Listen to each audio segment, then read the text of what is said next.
everybody, it's that time again. It's time for Diary of a Physicist Farmgal. My name is Deborah and I'm coming to you from here on my family farm in the foothills of the Arkansas Ozarks, where I like to do all the crafts. I knit, I crochet, I sew, I quilt, I make baskets, I make jewelry, I do needlework of different kinds. I'll try any craft once and twice if I like it. I am also a professor of physics and astronomy at a local university where I teach classes to physics majors, to general science majors, and to general education majors. And I'm especially interested, of course, in astrophysics. And I also am interested in topics about science literacy and science communication and women and minorities in STEM and representation thereof.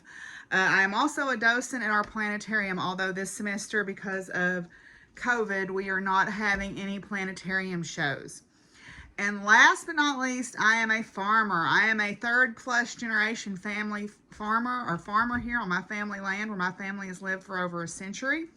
I raise grass-fed beef cattle, I raise Appaloosa and paint horses, and I have a flock of heritage poultry and a group of show quality rabbits, plus a retirement herd of miniature horses, miniature donkeys, a miniature mule named Pumpkin, who thinks she rules the roost, and Princess Penny, the potbelly pig, the protector of the poultry.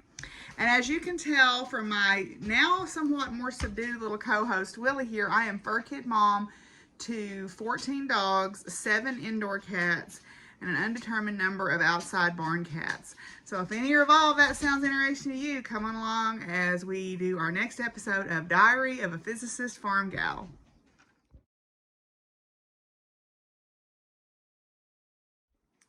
Okay, if you're looking for us on social media, you can find my farm Facebook page is the same as my YouTube channel name. It is Buckthorn Farms, and I share posts about farming and country life and pictures of what's going on here, and sometimes I write blog posts and so on.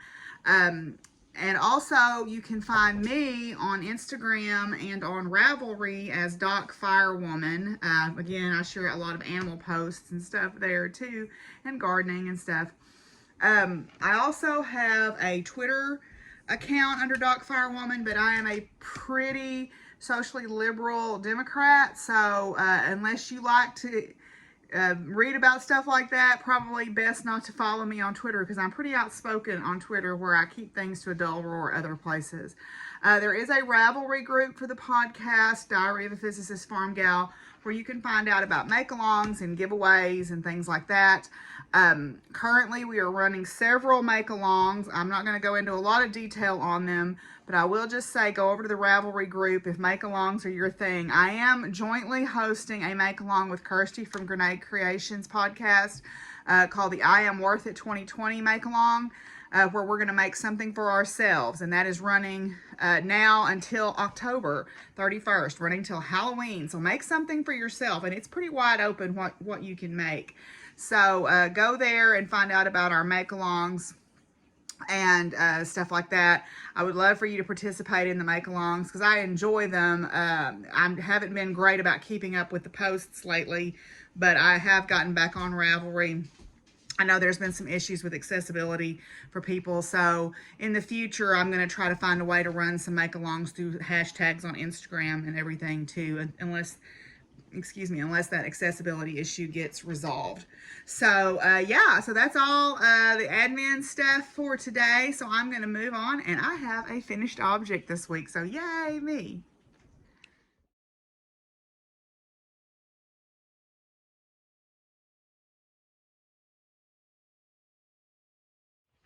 Okay, I do have a finished objects this week. It's in my Tesla Knits Curvy Witches bag. Jasmine from Tesla Knits is a great shop on Etsy that you can buy from, and she donates to charity from her purchases, so I recommend checking her out.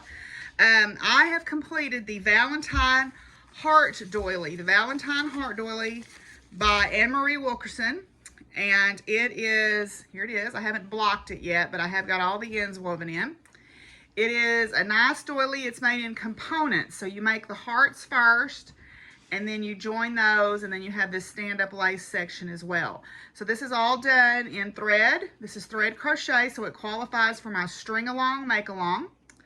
All right, and it does, if you'll notice, each heart has a little three-dimensional lace around it. So this was an easy pattern to follow. It was very clear. It just takes a while because there is a lot of crocheting in there if you get to looking at it. It's not a very big doily, but when you get to looking at all the parts, there's quite a bit of crocheting in there. So, completed object, yay, yay. Put it in the box for next year's fair because we didn't have the fair this year. So this is the Valentine Heart Doily by Anne Marie Wilkerson. So now that's the only finished object I have, but I have several works in progress because I've kind of got my crafting mojo back. So yay me.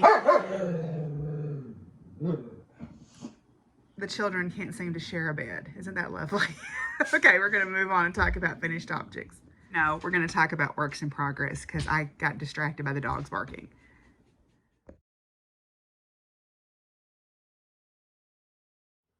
Okay, I do have 4 works in progress to show you this week. I do have a couple more, but I haven't put as much work in on them as I have on my others, on these 4. So I'm going to show you these 4 this week.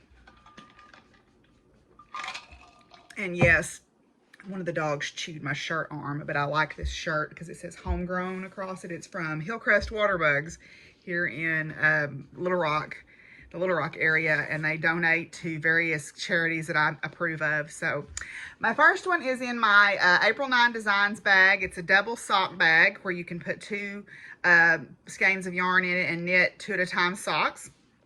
These are the Vagary socks by Knitting Expat. So let me see, just show them here. This is the gist of them here.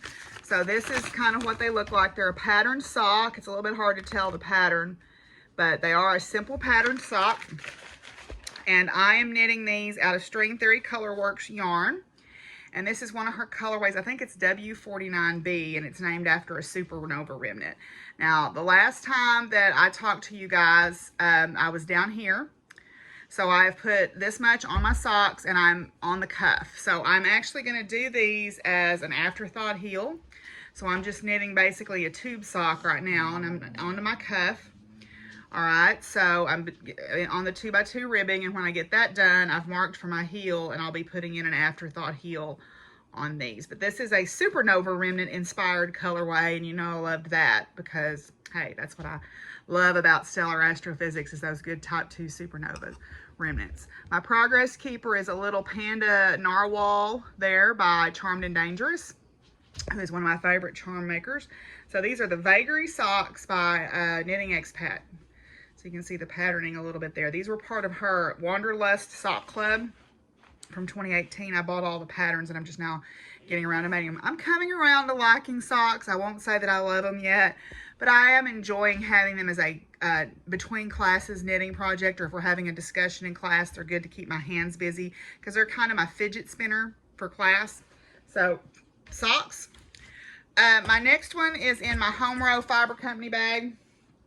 That was a gift from Vanessa of the A Historian Knits podcast.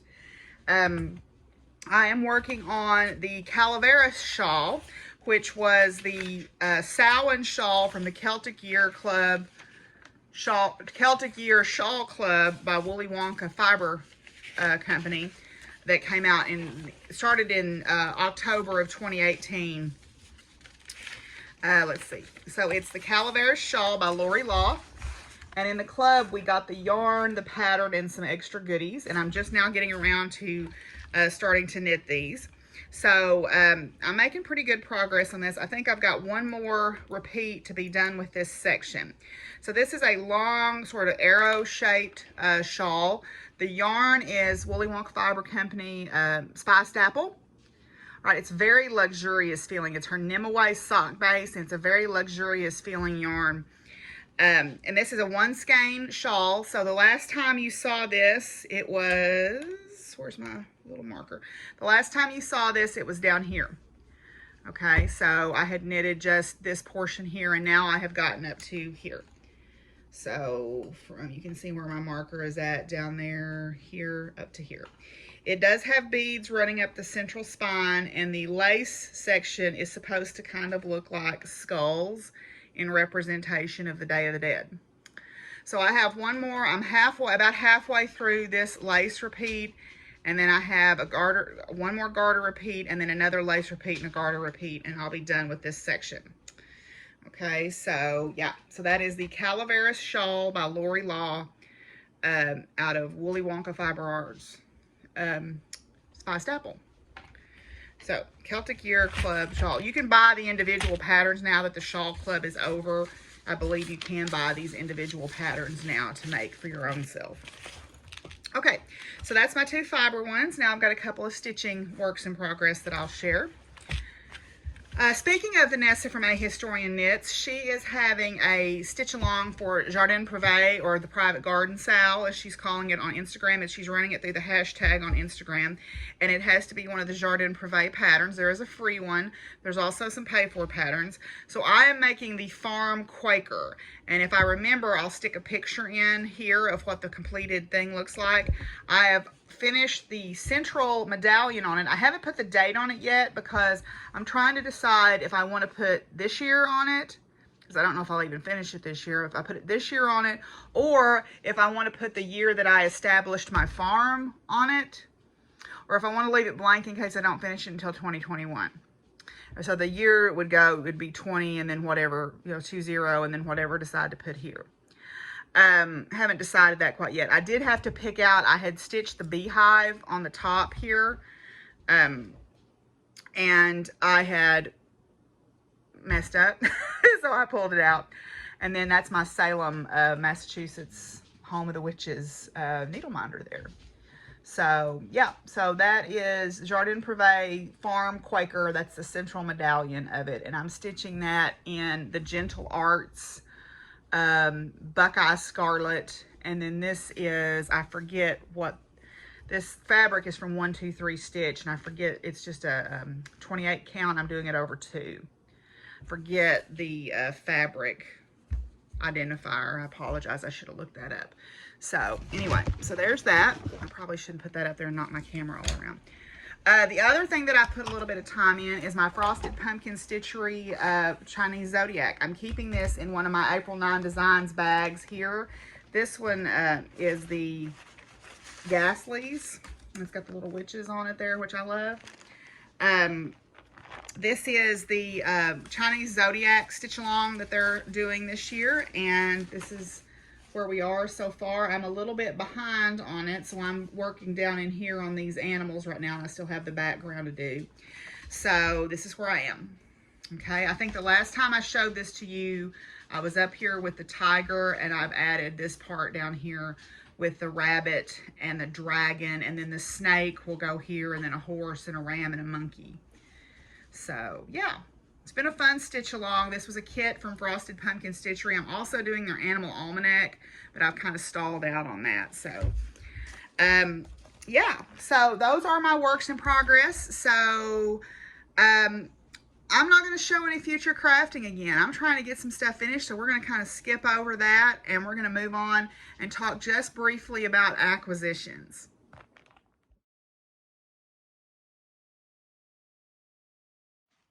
Okay, I just have a couple of acquisitions I'm going to show you this week. The first one is I got my pattern from my local needle workshop for The Personal is Political by Bendy Stitchy Designs. This had come out on her Instagram, and I immediately knew that I had to have it. And I chose to buy it from my local needle workshop to support a small business during the pandemic and all the shutdowns that everybody's facing.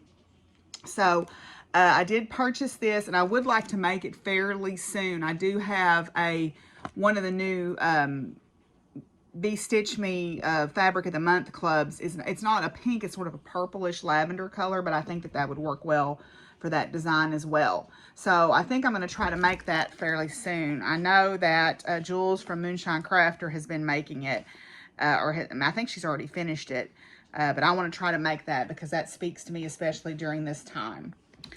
Also, I got, of course, I love Noelle's charms from Charmed and Dangerous. And she had some great charms in one of her latest updates. She had this ghost boonicorn. Okay, it's a ghost unicorn. There we go. And then she had a Frankenstein narwhal. Of course, you got, I love the narwhals and the unicorns because the narwhal is the unicorn of the sea. So, yeah, so there is my Frankenstein narwhal. So, still never found those charms that I had from her. They've got to be in my craft room. I just hadn't run across them yet, but they'll show up. They'll show up.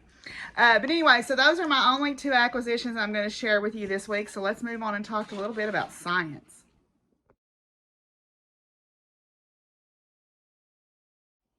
Cami, you seriously can't be there.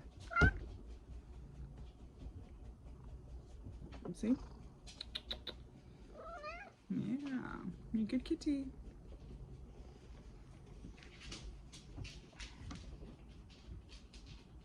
So I have a different science host this week. This is Fizzy. We'll see how long she stays here. Okay, so what's going on in the science part of the world? Well, we're doing okay so far teaching, I think, online. Fizzy's not having it.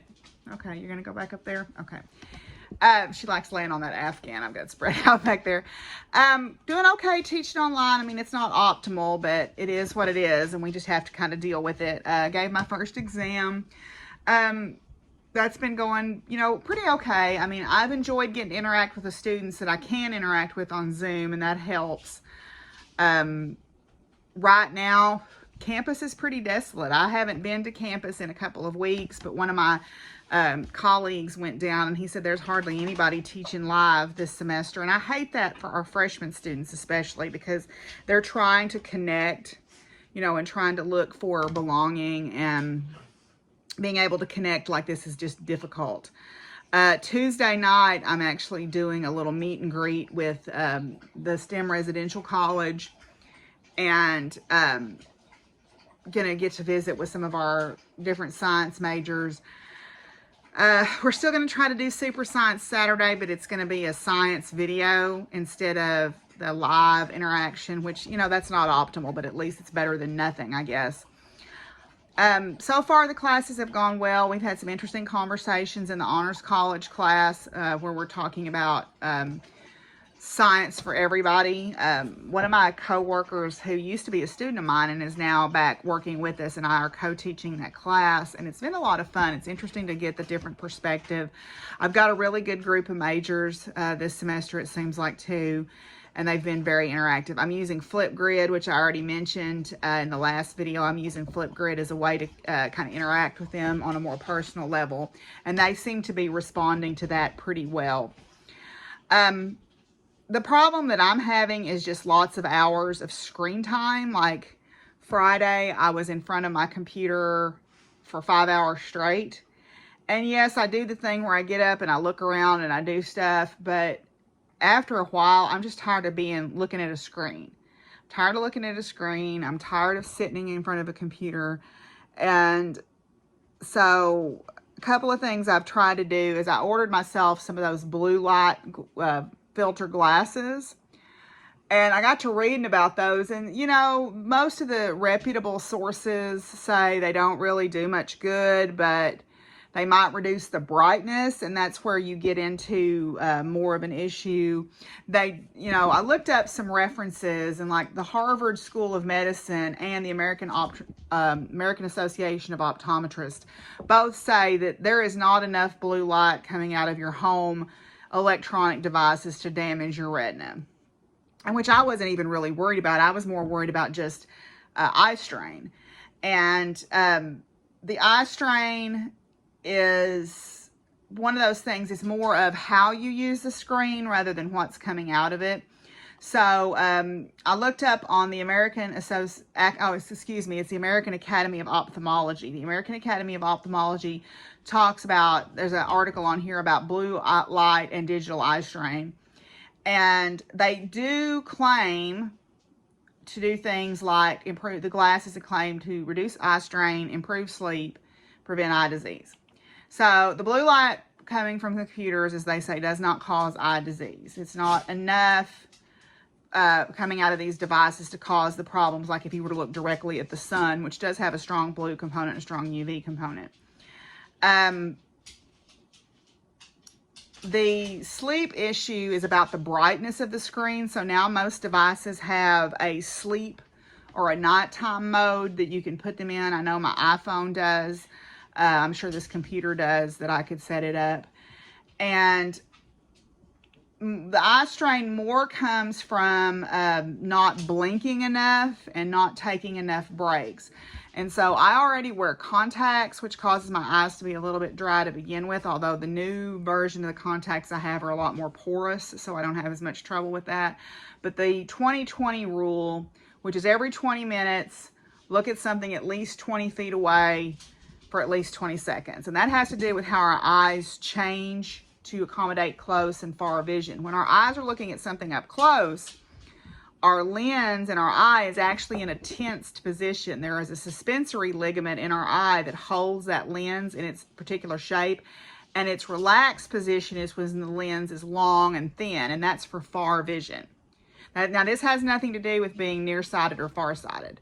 Okay, that's a separate issue, but the lens is in its relaxed position when you're looking at something more than 20 feet away. When you're trying to look at something up close, that suspensory ligament tenses and squishes that lens down and makes it shorter but thicker, and that is the tensed or activated position for that ligament. And if you're looking at a computer screen just constantly, you're not letting that ligament relax. And then that's how you get things like headaches and so forth. So it also causes blurry eyes because that ligament basically kind of spasms and won't relax if you stare at the screen too long and don't look up enough. Now, most of us that are handicrafters know this already because everything we're working on usually is up close to us. Could you make any more racket? Could you sneeze and then drink and then make noise? That'd be great. That'd be wonderful. Willie doesn't want to be over here, but he wants to be heard off screen. So, but anyway, so I don't know. They were $10. I'm going to try them. Maybe they'll at least reduce the brightness a little bit and make it more of a night mode on my computer, and that will help. Because I think a lot of it is I'm just kind of running out of patience sitting in front of a computer that long because I don't like being tethered to a device like that. So, but anyway, so they don't cause macular degeneration and they don't ruin your retinas. So that's good to know. So that's our science moment for today. So we're going to move on now and talk about farm life.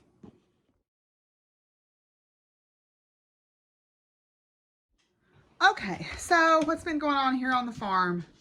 I guess the first thing is to let you know that we lost Milo, my little black and white cat.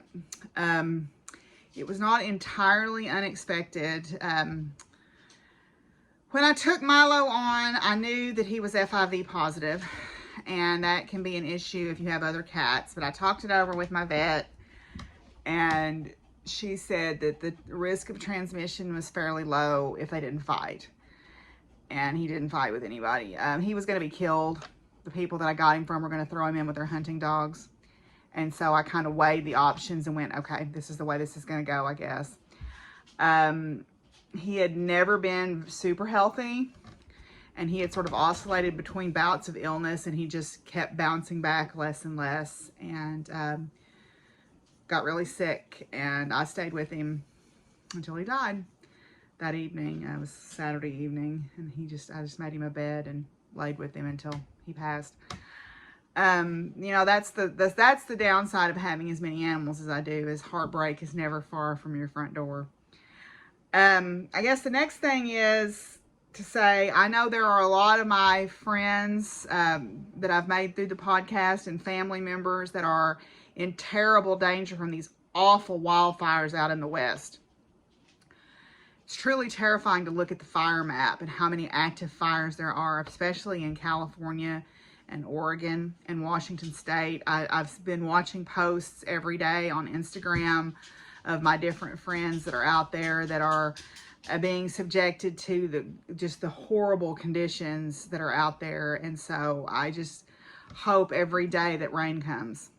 Hope every day that rain comes for you and puts those fires out as quickly as possible. I saw a really great post that someone made on Facebook about the fires, and for those of us who are workers with that kind of energy, And it said, let me see if I can find it real quick. I know I put it up real quick. Hi, Willie. I know I wasn't prepared, was I? So do not forget that the ashes falling from the sky are all that remains of the pine and grass and thistle and bear and coyote and deer and mouse that could not escape. Scoop some up in a sacred manner. Take it to your altar. Offer prayers for these beings and honor their death. Pray for life. Call in rain. Remind fire that it is full and it is gobbled enough and it can rest. May all beings be safe. May all beings be loved. May all beings be remembered. May all beings be mourned. And I thought that that was really a strong statement, you know, about these fires, because it's not just property that's lost. It's untold amounts of life that's lost. So if you're in the path of these fires, know that I'm doing what I can to encourage rain and to discourage destruction. So I don't know how much it'll help, but at least we can try, right? Here we had 2 hurricanes in 2 days. The second hurricane, which was, I forget, the second one that came through was Karen, I believe, or I can't remember. Marco. There was Marco, and then there was the one that came after Marco. Okay. And basically we got 8 inches of rain in like the span of a week. The 2 hurricanes came one right after the other. And I was sort of in the western side of it. I guess Karen came first and then Marco. Karen came first, and I was in the extreme west side of it. And then Marco, I was in the extreme, or no, east side of the first one and west side of the second one. So I didn't get the huge amounts of rain that a lot of places got. But then we had a storm system come through, and it came right over me. So I had about 8 inches of rain in a week. And that was a lot. The scary thing is the second hurricane that came through was still hurricane strength when it got to Arkansas. And we were actually, for the first time ever, under a tropical storm warning here, which was a little scary. Of course, you know, spent the whole afternoon after the first one kind of passes by tying stuff down, because the winds were supposed to be upwards of 60 miles an hour. And it was kind of scary. Luckily here, we only had strong wind for maybe about 30 minutes. But it was still a wake-up call, I think, for a lot of people. So that has happened. I do have all my hay purchased for the year, so I'm safe there as far as that goes. All my hay is paid for, and I should have more than enough. You know, Farmer's Almanac is calling for a hard winter. We're in a La Nina condition, which means, according to La Nina condition, we're in a moderate La Nina year, which means the temperatures will be warmer and drier than normal, which doesn't indicate a hard winter. But last year we also had a warmer, drier winter also, so I'm wondering if that La Nina may shift. La Nina, remember, is due to the coastal flow off of South America. When the coastal flow is cooler than normal in the ocean currents, we get a La Nina. When it's warmer than normal, we get an El Nino. So right now we're in a moderate La Nina condition, apparently. I've got some work to do on some fences. Part of my horse fence, it's a middle fence, so it's just partitioning off parts of the pasture, so it's not keeping the animals from getting out or anything like that.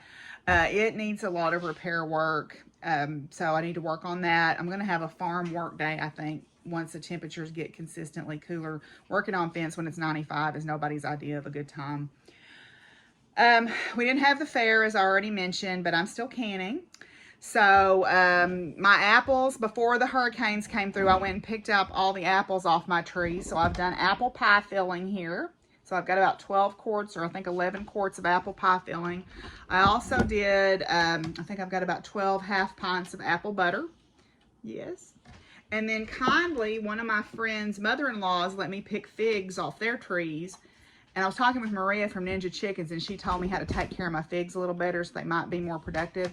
So this is some fig jam here. So that's got about 12 pint, half pints, or these are the 3/4 pint jars, the 12-ounce jars. So I've got about 12 of these, and I've got about 12 apple butters and 11 quarts of apple pie filling.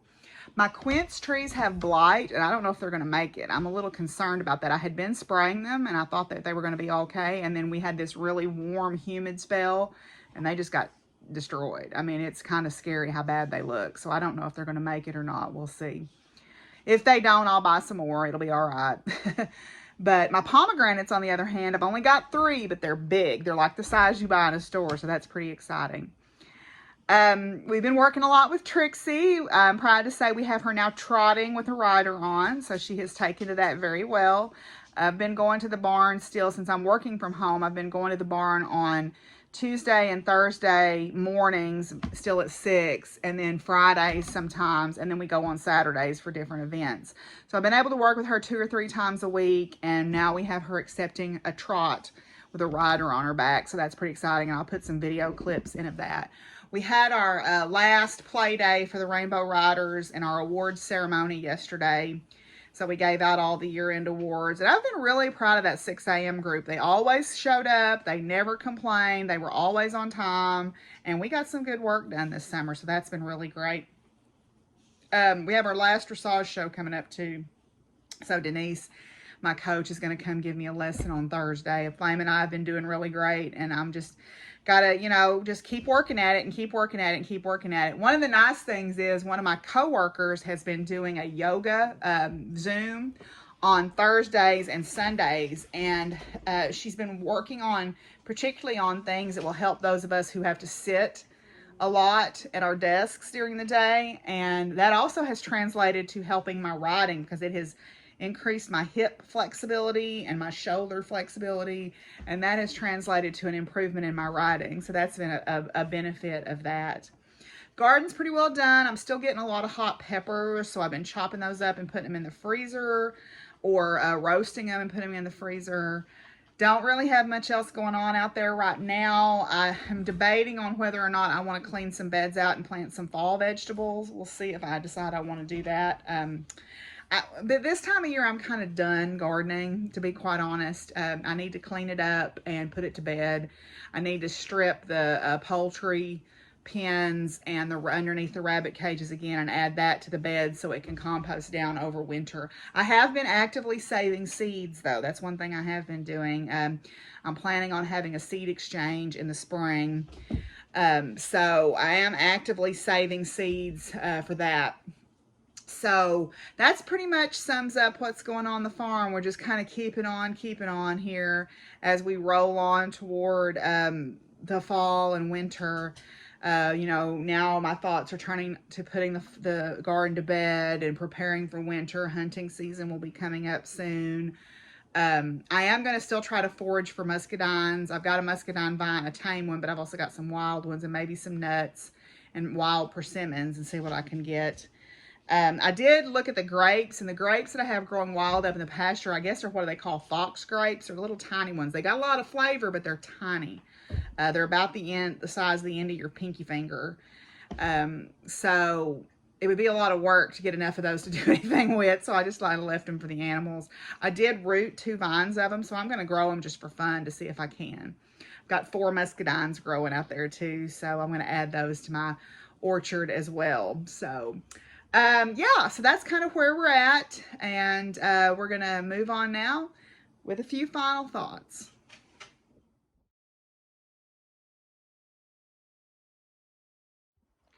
Okay, so I was sitting around this morning and just I was eating my breakfast and just kind of clicking through some YouTube videos, and there was a new song by I think it was Sia and Dolly Parton, and it was called Here I Am, and it's not new, but it's a song from the Dumpling soundtrack, and it was a really sweet little video about helping those who might be different than you, or maybe haven't had quite as easy a road to hoe, and we've all had our struggles, and I realize that, but there's always someone you could reach out to make their life a little bit better.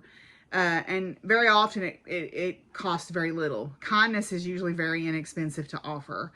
And so I got to thinking about that, and we need that right now, y'all. I mean, I don't know how y'all are feeling, but I know that in my circle of people, and I know there's been some loss lately of family members, both two-legged and four-legged.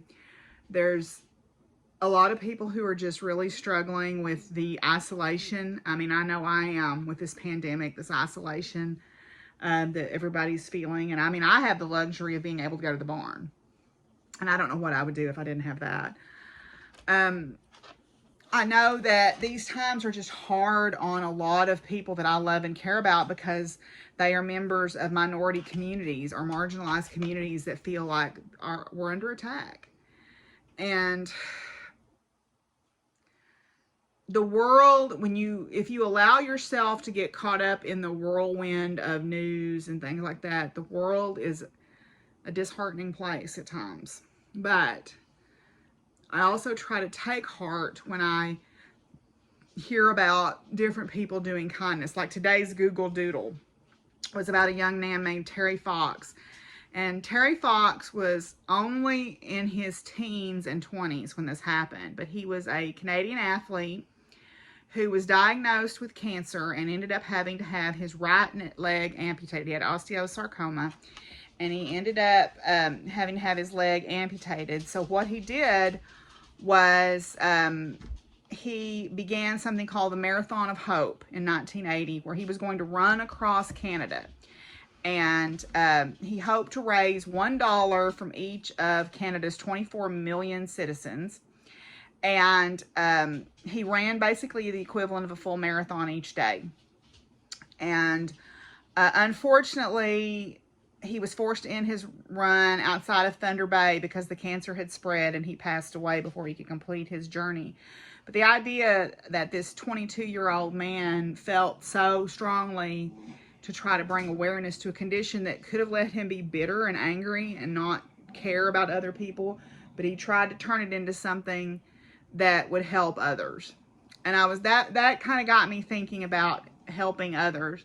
And so I found this poem by a man named Brian Bilston. Now, Brian Bilston is a pen name for someone on Twitter.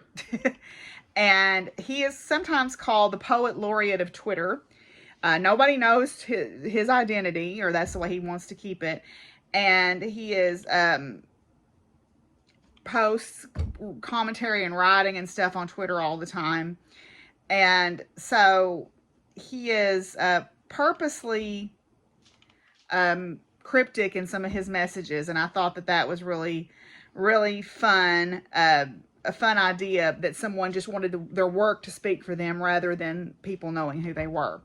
So I found this poem that I will share with you, or I was going to share with you, and I just clicked the link closed, so that wasn't good.